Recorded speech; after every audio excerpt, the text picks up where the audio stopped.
Buenos días, gente linda, gente amada, que Dios les bendiga mucho. Extraño mucho a todos, a cada uno de ustedes, el pasar tiempo juntos en la reunión, pero entendemos que la gravedad de la situación nos compete estar de esta manera, así que la idea de poder empezar esto fue una idea que Dios trajo a mi corazón de hacer la iglesia en casa. Hay algunos que están compartiendo con nosotros acá en este lugar. Y Dios trajo una palabra a mi corazón en estos momentos difíciles y me hacía recordar de algo muy importante que se asemeja mucho a lo que estamos viviendo. Y tenemos que entender algo que es muy importante, que Dios, más allá de ser un Dios soberano, de ser un Dios que está sobre todo, debemos entender de que Dios es un Padre. Y dice la Biblia allí en Mateo 7 que aquel, hablando con respecto a nosotros, que si nosotros aún siendo malos padres o teniendo imperfecciones, solemos dar buenas cosas para nuestros hijos, la Biblia nos enseña cuánto más Él, que sabe dar y nos conoce a nosotros, dar mejores dádivas para cada uno de nosotros. Dice, ¿qué hombre si su hijo le pide un pan, le dará una piedra? O si le pide un pescado, le dará una serpiente. Seguro que ningún padre haría esto. Si ustedes, dice, aún con sus imperfecciones, desean darle lo mejor a sus hijos, cuánto más su Padre que está en los cielos nos dará buenas cosas. Y ese es el deseo de nuestro Dios, darnos buenas cosas. También hay otro pasaje en Hebreos, capítulo 12, versículo 5 al 7, que habla y dice, hijo mío, no menosprecies la disciplina del Señor, ni desmayes cuando Él es reprendido por Él. Porque el Señor al que ama corrige y azota a todo al que recibe por hijo. O sea, dice, hijo mío, no desprecies la corrección, ni te des por vencido cuando te disciplina. Dios endereza al que ama y corrige al que acepta como hijo. En estos tiempos tan difíciles se ha levantado una serie de cosas que han hablado, y gente que quiere hablar o tiene algo para decir, pero lo importante es ver qué es lo que Dios nos quiere hablar en estos tiempos, qué es lo que Dios quiere lograr en nuestra vida a través de todo lo que está sucediendo. Si Dios está ajeno, si Dios está distante, si Dios realmente se mueve detrás de todo esto, si Dios está involucrado. Y la verdad es que sí, Él es nuestro Padre y Él desea lo mejor para nosotros. Él nos está llamando la atención. Y hay un pasaje muy lindo, que me gustaría que lo busquen todos los que están acá también, que está en Primera de Reyes, capítulo 18. Primera de Reyes, capítulo 18. Voy a leer algunos versículos salteados. Es una palabra que ya la he compartido en la iglesia, pero Dios la trajo otra vez a memoria. Dios me hacía recordar muchas cosas que no debemos dejar de hacer y otras que tenemos que empezar hacer para poder movernos en su voluntad. Dice 18.1, dice, pasados muchos días vino palabra de Jehová a Elías en el 3er año, diciendo, ve, muéstrate a Acab y yo haré llover sobre la faz de la tierra. El versículo 2 dice, fue pues Elías a mostrarse a Acab y el hambre era grave en Samaria. Tenemos que entender de que Dios había permitido la hambruna, que Dios había permitido la sequía, que Dios estaba detrás de esa sequía.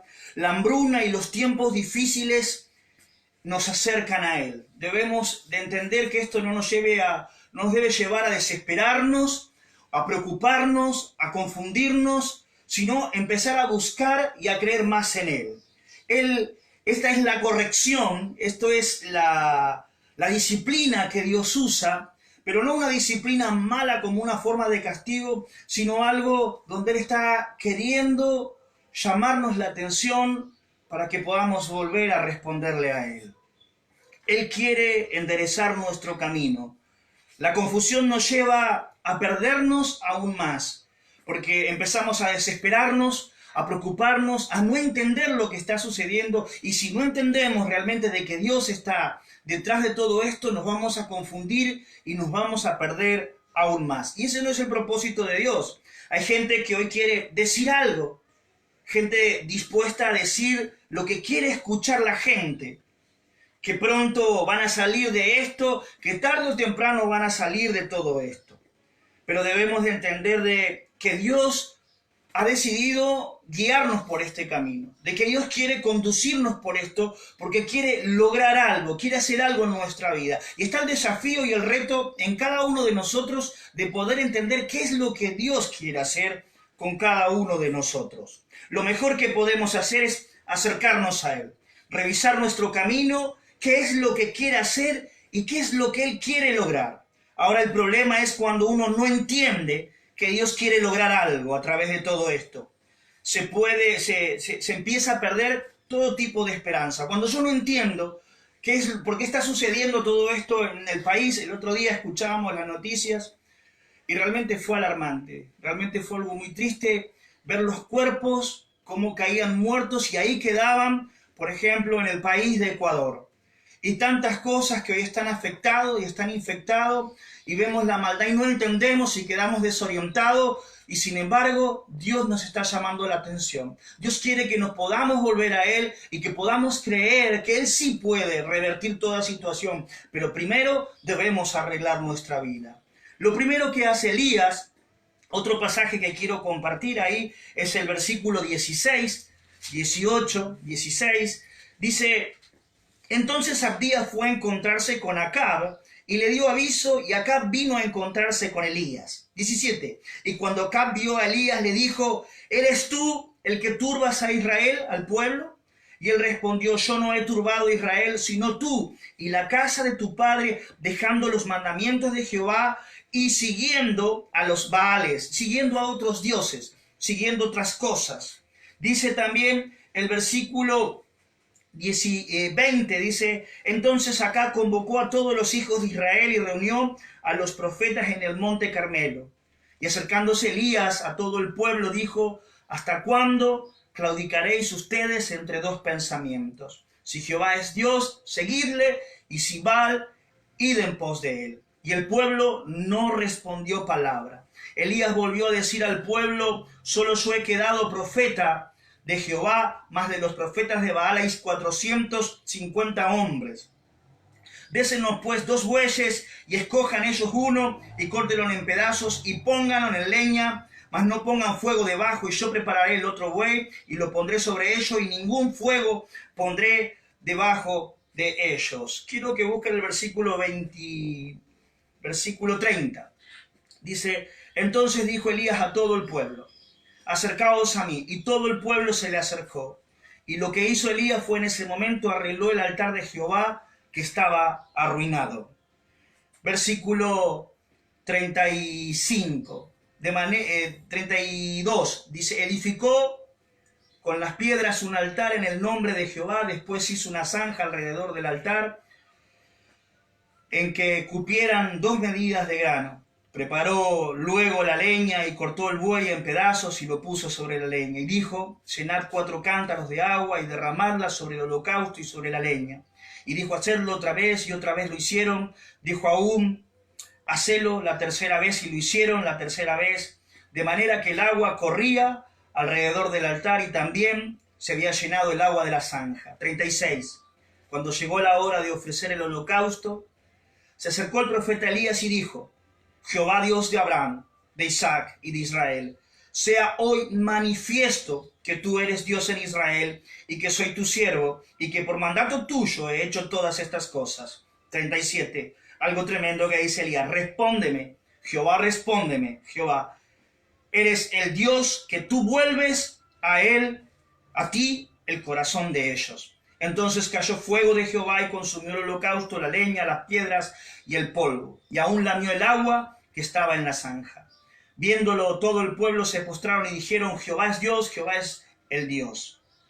Entonces Elías le dijo: prended a los profetas de Baal para que no escape ninguno, y ellos lo prendieron y lo llevó Elías al arroyo de Sidón y allí los degolló. Ahora hay unas cuantas cosas. Primero punto, Dios quiere enderezar el corazón de sus hijos para que vuelvan a Él. Elías fue enviado como un profeta en tiempos de hambruna y de gran sequía.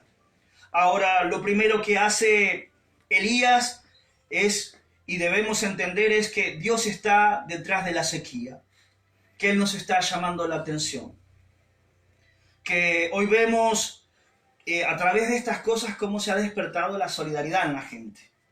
Vemos corazones que se empiezan a abrir, vemos más sensibilidad en la gente, en el trato hacia el prójimo, hacia el uno y hacia el otro. ¿Por qué? Porque la necesidad nos tiene que llevar al cambio. Y muchos están entendiendo. Muchos de andar desesperados y quejándonos, muchos están entendiendo que esta necesidad nos lleva a abrir el corazón, a entender que Dios nos está llamando a ser más solidarios. Y la gente incluso que aún no tiene a Dios se da cuenta de estas cosas. Tenemos que entender que el dolor nos lleva al médico y la escasez nos faculta el milagro. Cuando hay escasez, tenemos que empezar a entender que necesitamos un milagro, necesitamos que Dios intervenga. Y eso es lo que Dios quiere hacer en nosotros. Dios desea corregirnos, Dios desea disciplinarnos a través de esto. Y sabemos que lo que Él quiere es limpiarnos para que podamos llevar más fruto. El segundo punto, la segunda cosa que hace Elías es arreglar el altar. Y esto va para toda la iglesia. Amado hermano, que vamos a estar escuchando, aquellos, lo primero que hace, se había olvidado y habían descuidado su relación con Dios. Hoy muchos creen que por ser cristiano y porque van a una iglesia, creen que van a ser inmunes a todo esto.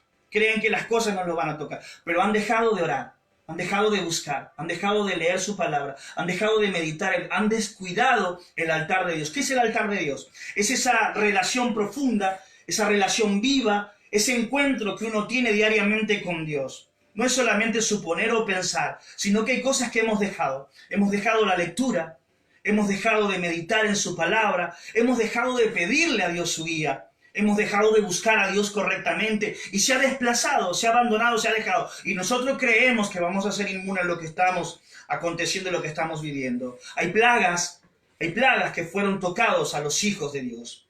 Y tenemos que tener cuidado como hijos de empezar a arreglar correctamente nuestro corazón. Lo único que le da sentido a nuestra vida es cuando estamos en una relación correcta y viva con Dios. Cuando no se arregla la ruina de Dios, cuando no se arregla esa cosa que hemos fallado, que nos hemos equivocado y no lo arreglamos, podemos seguir viviendo, pero tarde o temprano eso se tiene que arreglar. Porque si no arreglamos la ruina con Dios, nada nos va a llenar. Nada nos va a satisfacer. Metámonos donde nos metamos, hagamos lo que hagamos, nada nos va a llenar si no arreglamos aquello que hicimos mal en nuestra vida. Y Dios nos está llamando la atención.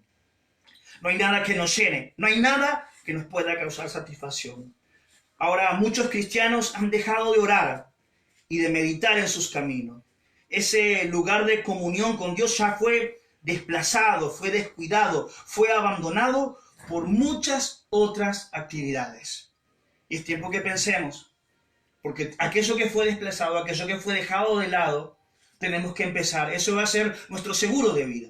Eso va a ser aquello que nos va a reavivar otra vez con el Señor y debemos repararlo. Es nuestra obligación repararlo. Tercero, ¿qué es lo que habla? ¿Qué es lo que dice aquí Elías? Dice que Él es el Dios que hace volver los corazones.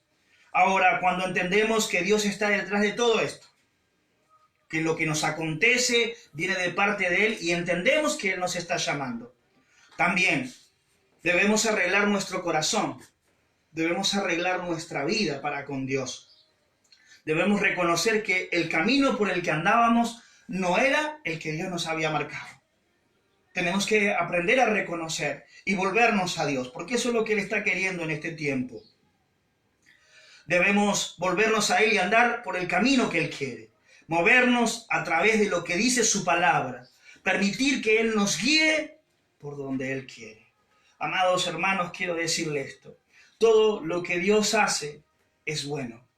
Aunque muchas veces no entendamos, pero todo lo que Dios permite es necesario para nuestra vida. Ese es el mensaje que hoy te quiero dejar. Así que quiero orar por este momento. Me gustaría que Brian nos guíe en oración y que podamos buscar del Señor en este tiempo. Así que te animo a que puedas volverte al Señor. Vamos a orar ahí donde te encuentras. Señor, te damos gracias. Gracias por este tiempo donde tú nos permites buscarte. Gracias, Señor, porque hoy hay muchas personas escuchándonos del otro lado. Te pido que tú toques sus corazones, que tú eres un Dios amoroso. Tú eres ese Dios que planta trigo, pero dice que de noche vino alguien y sembró cizaña.